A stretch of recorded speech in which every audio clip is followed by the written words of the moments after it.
Assalamualaikum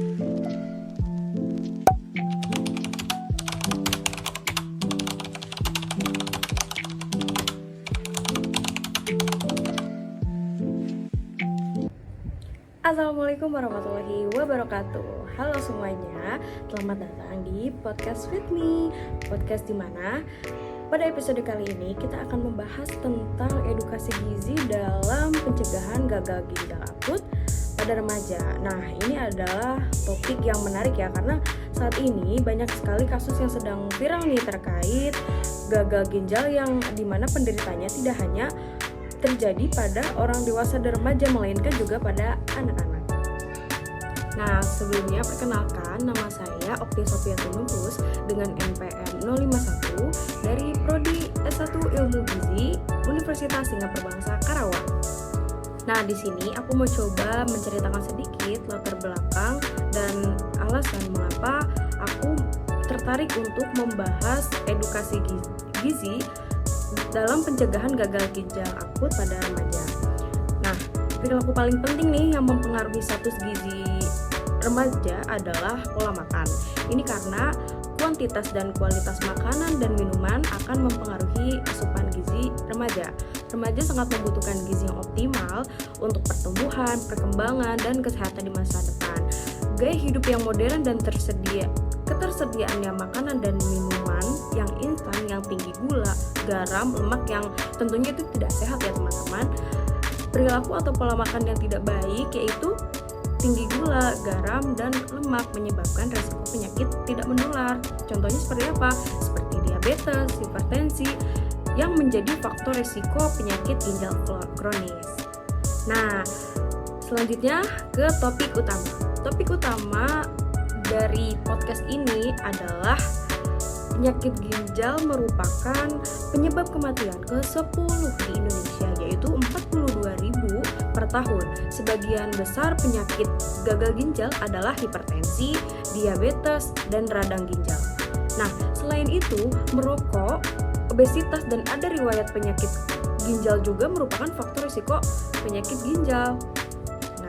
Gagal ginjal akut adalah penurunan tiba-tiba fungsi ginjal. Kondisi ini ditandai dengan penurunan urin atau sampai tidak ada produksi urin. Insiden gagal ginjal akut di dunia berkisar 0,5 sampai 0,9% pada masyarakat, 0,7 sampai 18% pada pasien yang dirawat di rumah sakit, 20% pada pasien ICU dengan angka kematian 25% hingga 80%. Nah, berdasarkan data di Indonesia terdapat 74 kasus gagal ginjal akut per September tahun 2022, sebagian besar pada balita, menurut Kemenkes tahun 2022. Nah, usia anak adalah anak yang berusia 0 sampai 18 tahun. Berdasarkan laporan Kemenkes tahun 2022, sebanyak 189 kasus gagal ginjal akut yang menyerang anak-anak usia 6 bulan hingga 18 tahun dan paling banyak anak usia 1-5 tahun. Pencegahan gagal ginjal bisa dimulai dari membatasi asupan gula, garam, peningkatan pemenuhan kebutuhan air putih, menghindari makanan yang mengandung zat pengawet, perasa dan pewarna, menghindari minuman alkohol, rokok, serta harus rajin berolahraga. Nah, upaya pencegahan penyakit gagal ginjal akut yang dapat dilakukan dengan melakukan perilaku hidup bersih dan sehat, cuci tangan, mengonsumsi makanan gizi yang seimbang, minum air matang, imunisasi, dan tidak jajan sembarangan. Nah, di topik selanjutnya akan membahas tentang bahan makanan yang dianjurkan dan yang dibatasi untuk pasien gagal ginjal. Nah, bahan makanan yang dianjurkan terlebih dahulu nih, apa saja?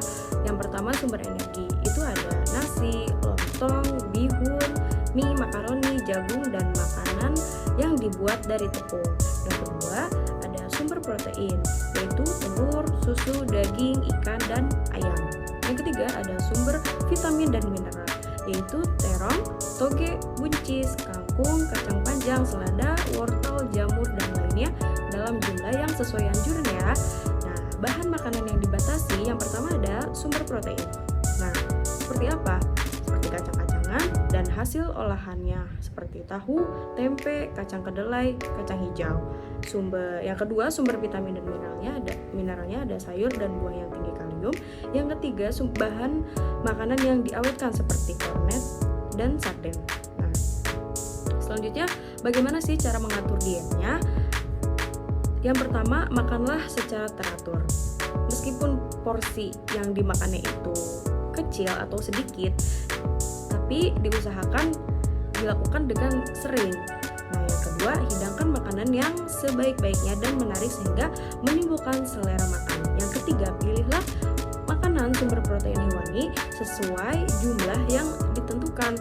Yang keempat, makanlah sumber protein nabati yang mempunyai mutu protein lebih rendah dibanding protein hewani. Nah, yang kelima, makanan tinggi kalori. Yang keenam,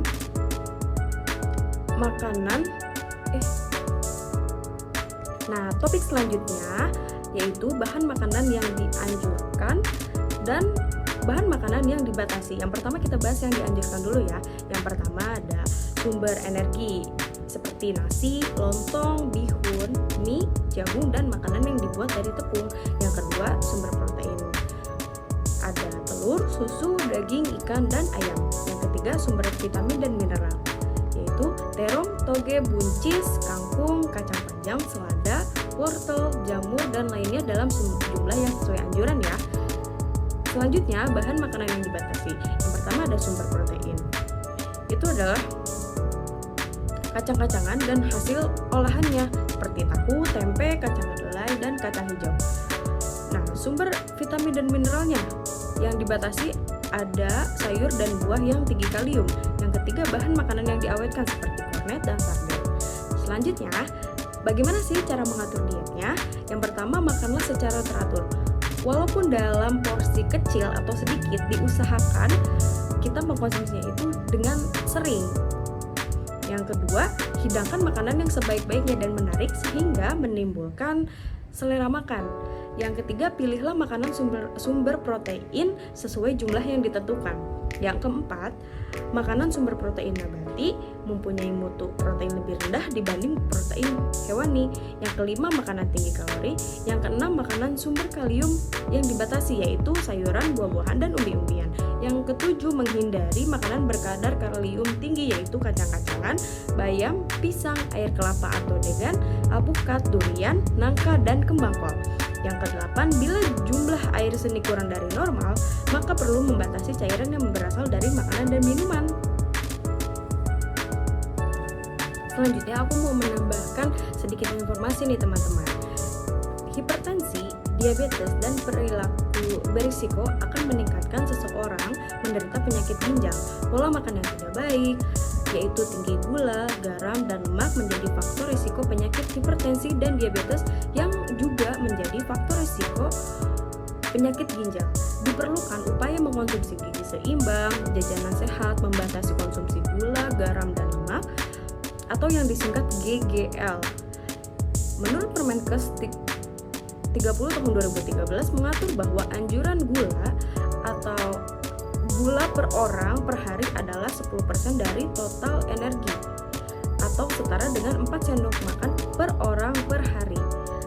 Selanjutnya, konsumsi garam sebanyak 2000 mg atau setara dengan 1 sendok teh garam per orang per hari dan lemak 20-25% dari total energi dan atau setara dengan 5 sendok makan per orang per hari menurut Kemenkes tahun 2018. Nah, perilaku paling penting yang mempengaruhi status gizi remaja adalah pola makan.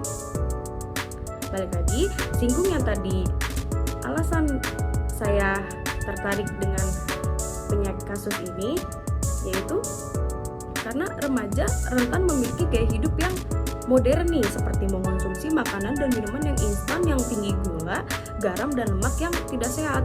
Nah, pengetahuan yang baik juga akan mempengaruhi sikap dan perilaku menjadi baik. Begitu teman-teman. Nah, mungkin itu saja yang dapat saya sampaikan pada episode kali ini. Terima kasih juga untuk teman-teman yang sudah mendengarkan dari podcast with me pada episode kali ini. Sebelumnya, saya ucapkan maaf apabila ada kesalahan dalam tutur bahasa, tutur perkataan saya. Dan saya ucapkan terima kasih untuk semuanya. Saya akhiri. Wassalamualaikum warahmatullahi wabarakatuh. Bye.